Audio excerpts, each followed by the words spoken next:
नमस्कार। आप देख रहे हैं प्यारा भारत।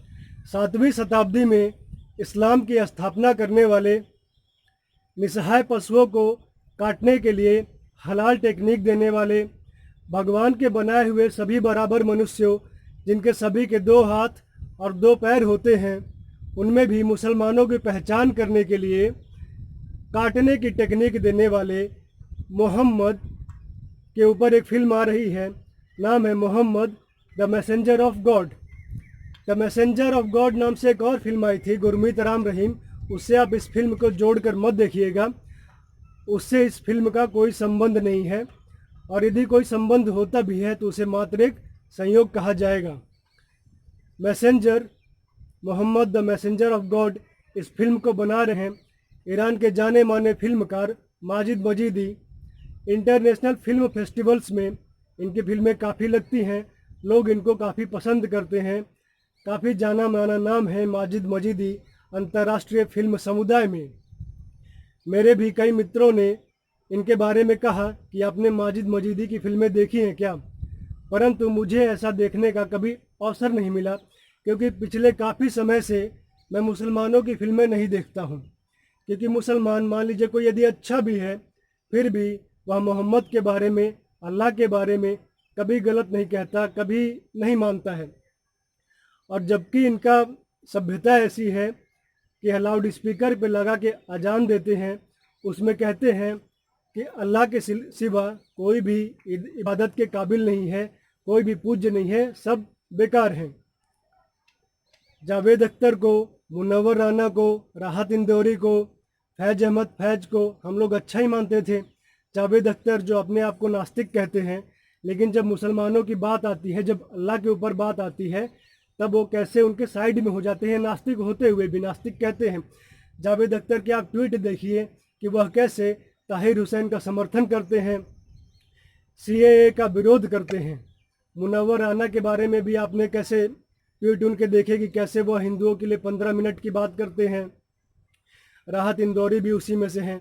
एक अच्छे उदाहरण है फैज अहमद फैज, जो वामपंथी मुसलमान थे, पाकिस्तान के कवि थे। फैज अहमद फैज वामपंथी थे।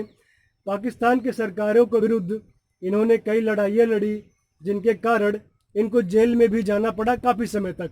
यह कट्टर रूप से वामपंथी माने जाते थे, जिसके कारण रूस की सरकार ने 1962 में इनको लेनिन पुरस्कार से भी सम्मानित किया था। लेकिन इतना कट्टर वामपंथी होने के बाद भी इन्होंने जब कलम निकाली, जब लिखना शुरू किया, तो क्या लिखते हैं कि बस नाम रहेगा अल्लाह का, सब बुत उखाड़े जाएंगे, सब याद रखा जाएगा, बस नाम रहेगा अल्लाह का। 1971 में जब भारत पाकिस्तान का युद्ध हो रहा था, जब पश्चिमी पाकिस्तान पूर्वी पाकिस्तान पे हमला कर रहे थे, तो जो पूर्वी पाकिस्तान के हिंदू मुसलमान वामपंथी थे, जो मार्क्सिस्ट थे, हिंदू मुसलमान, क्योंकि वामपंथी देवी देवताओं को, भगवान को, अल्लाह को नहीं मानते हैं, वह सबकी बराबरी की बात करते हैं, इक्वालिटी की बात करते हैं। तो हिंदू मुसलमान वामपंथियों ने मिलकर पश्चिमी पाकिस्तान से लड़ाई लड़ी, और जब पूर्वी पाकिस्तान स्वतंत्र हो गया, यह बांग्लादेश बन गया, तो वही वामपंथी मुसलमान बन गए। जो मुसलमान वामपंथी थे, उन्होंने हिंदू वामपंथियों को चुन चुन के मारा। हिंदुओं की पहचान बंगाल में उस समय, बांग्लादेश में थी कि वह धोती कुर्ता पहनते थे, और मुसलमान कुर्ता पैजामा। तो जहाँ भी धोती वाले हिंदू दिखते थे, उनको मार दिया जाता था।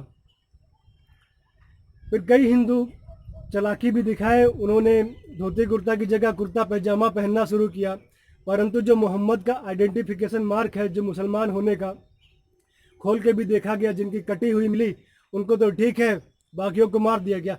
यह बात है स्वयं तस्लीमा नसरीन ने अपनी पुस्तक लज्जा में लिखी है। तो हम कैसे किसी मुसलमान पे भरोसा कर लें कि वह अच्छी फिल्में बनाएगा और उसकी फिल्में देखें, इसकी अपेक्षा आप हमसे नहीं कर सकते हैं।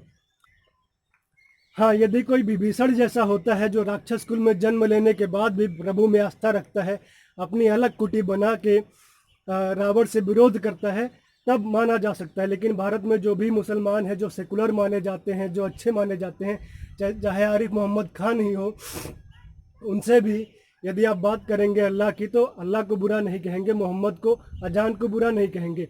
अब बात करते हैं फिल्म की। यह फिल्म बनाने क्यों शुरू की माजिद मजीदी ने और यह कब शुरू हुआ? डेनमार्क में 2007 में नेशनल फिल्म फेस्टिवल हो रहा था। माजिद मजीदी भी उसमें जाते हैं अपनी फिल्म को लेके, लेकिन बाद में उनको पता चलता है कि जो फिल्म के संयोजक हैं, जो फिल्म के ऑर्गेनाइज़र हैं, उनमें से किसी ने मोहम्मद के ऊपर एक कार्टून प्रकाशित किया है। माजिद मजीदी की धार्मिक भावनाएं आहत होती हैं। वो अपनी फिल्म की स्क्रीनिंग वहाँ रोक देते हैं और वह ईरान वापस आते हैं। उनको लगता है कि मोहम्मद के बारे में विश्व के लोग बहुत कम जानते हैं, उनके बारे में भिन्न भिन्न प्रकार की भ्रांतियां हैं। उन भ्रांतियों को दूर करने के लिए वह निर्णय लेते हैं कि वह मोहम्मद के ऊपर एक फ़िल्म बनाएंगे और वह फिल्मिंग शुरू करते हैं। प्री प्रोडक्शन इस फिल्म का शुरू होता है 2007 में ईरान में। यह एक बहुत ही महत्वाकांक्षी प्रोजेक्ट होता है। इस फिल्म का बजट 300 करोड़ रुपए से अधिक है। इस फिल्म के लिए ईरान की सरकार भी इसमें फंड देती है और यह फिल्म बहुत ही गुपचुप तरीके से, सीक्रेट तरीके से शूट होना शुरू होती है। फिर माजिद मजीदी को यह लगता है कि शिया सुन्नी को लेकर इसमें विवाद न हो, तो वह शिया धर्मगुरुओं से भी बात करते हैं, सुन्नी धर्मगुरुओं से भी बात करते हैं, टर्की के, अल्जीरिया के, मोरक्को के, और सबसे गहन मंथन विचार करके तब यह फिल्म ये बनाना शुरू करते हैं। जो शियाओं के सर्वोच्च धर्मगुरु हैं आयतुल्ला खुमैनी, फिल्म शुरू होने से पहले उनसे भी विचार विमर्श किया जाता है और फिल्म बनने के बाद भी उनको फिल्म दिखाया जाता है और उन्होंने काफ़ी प्रशंसा इस फिल्म की है, माजिद मजीदी के इस फिल्म की। इस फिल्म में मोहम्मद के बचपन को दिखाया गया है। मोहम्मद के जन्म से लेके 13-14 वर्ष तक इस फिल्म को दिखाया गया है। तो अब बात करते हैं कि जब एक इस्लामिक व्यक्ति, एक मुसलमान व्यक्ति कई सारे मुसलमान देशों के विद्वानों से विचार विमर्श करने के बाद यह फिल्म बनाता है, तब इस फिल्म का भारत में विरोध क्यों हो रहा है? तो विरोध का एक ही कारण दिया जाता है कि इसमें मोहम्मद को दिखाया गया है, मोहम्मद को चित्रित किया गया है। कई लोग यह भी मानते हैं कि मोहम्मद को चित्रित नहीं किया जा सकता है, जबकि कई विद्वान यह भी कहते हैं कि कुरान में ऐसा लिखा नहीं है। लेकिन मोहम्मद को चित्रित करने का विरोध यह बहुत कट्टर तरीके से, बहुत अंधभक्त के तरीके से करते हैं। 2015 में फ्रांस के एक मैगजीन चार्ली हेब्दो ने मोहम्मद का कार्टून छाप दिया था, तो अलकायदा ने उनके ऑफिस में घुस के 12 लोगों को मार दिया था। 11 लोग बुरी तरह जख्मी हुए थे। उसके बाद 3-4 दिनों तक फ्रांस में जगह जगह पे ये लोग कहीं पे होस्टेज कर रहे थे, कहीं पे मर्डर कर रहे थे। तो ये इस तरह से ये लोग करते हैं केवल मोहम्मद का चित्र, एक कार्टून बनाने के लिए। तो आप समझ सकते हैं कि भारत में जो नए नए मुसलमान बने हैं, वो तो नए नए लोग अपने चीज़ों को और थोड़ा ध्यान से रखते हैं, उसके प्रति और कट्टर होते हैं। तो भारत में इसलिए इसका विरोध हो रहा है। भारत में जो मुंबई में, महाराष्ट्र में जो रजा एकेडमी है, उसने महाराष्ट्र सरकार को पत्र लिखा है कि इसके कारण भारत में दंगे हो सकते हैं, यहाँ लोगों की धार्मिक भावनाएं भड़क सकती हैं। तो महाराष्ट्र के गृह मंत्री ने फिर अमित शाह को, भारत के गृह मंत्री को पत्र लिखा कि इस पे प्रतिबंध लगाया जाए। जो भी चैनल, यूट्यूब वगैरह जहाँ से भी इसके प्रकाशित होने की संभावना है, प्रसारित होने की संभावना है, उस पर प्रतिबंध लगाया जाए। अब देखते हैं कि अमित शाह इस पर क्या निर्णय लेते हैं। यह समझ में नहीं आता है कि मोहम्मद को चित्रित करने के लिए इतना विरोध क्यों है। मोहम्मद भी एक मनुष्य ही थे, उन्होंने भी जन्म लिया था, फिर बाद में उन्होंने कुछ अच्छा कार्य किया। जो लोगों को लगता है कि अच्छा कार्य सभी कुछ ना कुछ अच्छा या खराब सब मिला के ही करते हैं, तो कुछ अच्छा कार्य किया तो बाद में उनको पैगंबर लोगों ने मान लिया। तो जब मनुष्य थे तो मनुष्य उनका रोल क्यों नहीं कर सकता है, उनका चित्र क्यों नहीं बनाया जा सकता है? यह बात समझ से परे है। भारत में ही आप देखिए, महात्मा गांधी को देखिए, वह भी एक मनुष्य थे, उन्होंने भी कुछ अच्छे काम किए। लोगों को, कई लोगों को उनके काम बहुत अच्छे लगते हैं, उनकी पूजा करते हैं, कुछ लोगों को खराब भी लगते हैं। भारत में कोई भी ऐसा संस्थान नहीं है, कोई भी अच्छा ऐसा स्कूल, विद्यालय, विश्वविद्यालय, सरकारी कार्यालय नहीं है जहाँ पे महात्मा गांधी का चित्र ना लगाया जाता हो। महात्मा गांधी नोटों पे भी छपते हैं, कई लोग उनकी पूजा करते हैं। गांधीवादी विचारधारा के लिए कई लोग मरने मारने के लिए भी तैयार रहते हैं, उनके लिए जीवन समर्पण कर दिया है। वैसे मोहम्मद थे, उनके मानने वालों की संख्या कुछ ज़्यादा हो गई है, बस इतना ही अंतर है। तो इसके लिए इतना विरोध समझ से बाहर है। तो रजा एकेडमी जो एक तरह से आतंकवादी एकेडमी है, क्योंकि मुसलमानों से संबंधित कोई भी संगठन होता है उसका एक ही काम होता है, दंगा करना, मारना पीटना, आतंकवाद फैलाना। यह वैसे भी करते हैं, लेकिन जब संगठन में रहते हैं तो संगठित होकर करते हैं। चाहे वो रजा एकेडमी हो, चाहे PFI हो, चाहे सिमी हो, चाहे अलकायदा हो, चाहे हिजबुल मुजाहिदीन हो, कोई भी हो, उनका काम ही यही होता है। तो रजा एकेडमी, आपको याद होगा कि जब म्यांमार में रोहिंग्या को निकाला जा रहा था मार के, तो रजा एकेडमी ने मोहम्मद में जो अगस्त क्रांति मैदान है, जहाँ पे हमारे सेना के जवानों की स्मृति स्मारक है, उनको तोड़ा था और यहाँ पे दंगे करने का प्रयास किया था। ये वही रजा एकेडमी है जो महाराष्ट्र सरकार से कह रही है कि इस पर प्रतिबंध लगना चाहिए।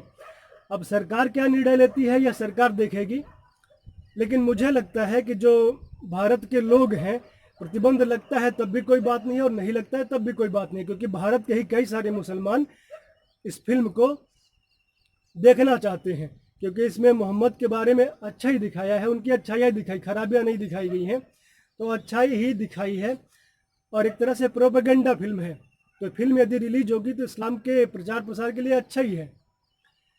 यदि इस पर प्रतिबंध नहीं लगता है तो लोग फिल्म को देखेंगे, और यदि प्रतिबंध लग जाता है तो भी अच्छा ही है, क्योंकि एक प्रोपेगेंडा फिल्म थी, इस्लाम के बारे में फैलाने के लिए थी, तो दोनों तरफ से ये ठीक ही है। लेकिन रजा एकेडमी इसका विरोध इसलिए कर रही है, हो सकता है कि इसलिए कर रही है क्योंकि ये शुरुआत है।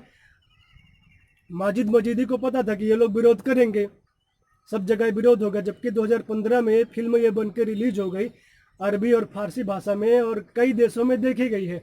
अब इसको भारत में लॉन्च किया जा रहा है, भारत में रिलीज़ किया जा रहा है। माजिद मजीदी को पता था कि ये लोग विरोध करेंगे, तो उन्होंने इस पूरी फिल्म में मोहम्मद के चेहरे को नहीं दिखाया है, शरीर को दिखाया है, पीछे से दिखाया, लेकिन चेहरा कहीं भी नहीं दिखाया है, इसीलिए। लेकिन फिर भी विरोध हो रहा है।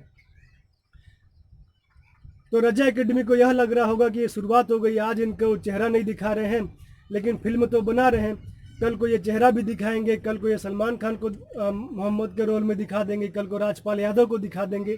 तो शुरुआत ऐसे ही होता है। जैसे आप याद कीजिए BHU में जब फिरोज खान की भर्ती हो रही थी, BHU में जो संस्कृत विद्या धर्म संकाय है, जहाँ पे हिंदू के अलावा किसी धर्म को पढ़ने पढ़ाने की अनुमति नहीं है, तो वहाँ पे जब फिरोज खान को नियुक्त किया जा रहा था तो विद्यार्थियों ने विरोध किया, क्योंकि फिर बाद में यह भी लगा कि फिरोज खान तो संस्कृत के विद्वान हैं, उनके पिताजी भजन भी करते हैं, बहुत अच्छे व्यक्ति हैं। लेकिन विरोध इस बात को था कि आज फिरोज खान को नियुक्त कर देंगे, कल अकबर, एक रास्ता खुल जाएगा, दरवाज़ा खुल जाएगा, तो कल अकबर भी आएगा, औरंगजेब भी आएगा, फिर वो अपने मन का पढ़ाएंगे।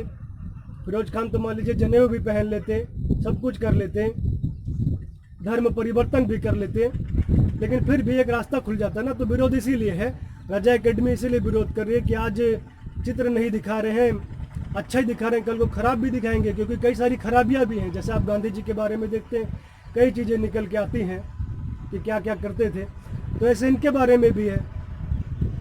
और अभी भी वैसे ही कई सारी खराबियां हैं, और जब पिक्चर बनना शुरू होंगी, अभी तो एक दलदल के ऊपर का अच्छा दिखाया जा रहा है, जब अंदर दिखाया जाएगा तब क्या होगा। इसीलिए रजा एकेडमी विरोध कर रही है, इसीलिए ये लोग अपने मजहब के बारे में थोड़ा भी बोलना नहीं चाहते हैं, और इनको पता भी नहीं है, बस अंधभक्ति किए जा रहे हैं, और इसलिए विरोध हो रहा है। भारत में यदि प्रतिबंध लगता है तो यह एक तरह से फ्रीडम ऑफ एक्सप्रेशन और अभिव्यक्ति की स्वतंत्रता पर भी कुठाराघात होगा, क्योंकि आप देखिए भारत में कई सारी फिल्में बनती। PK एक फिल्म बनी थी जिसमें शिव जी को बाथरूम में दिखाया गया था कि वो बाथरूम में छिप रहे हैं, चड्डी तक उनकी दिखाई गई।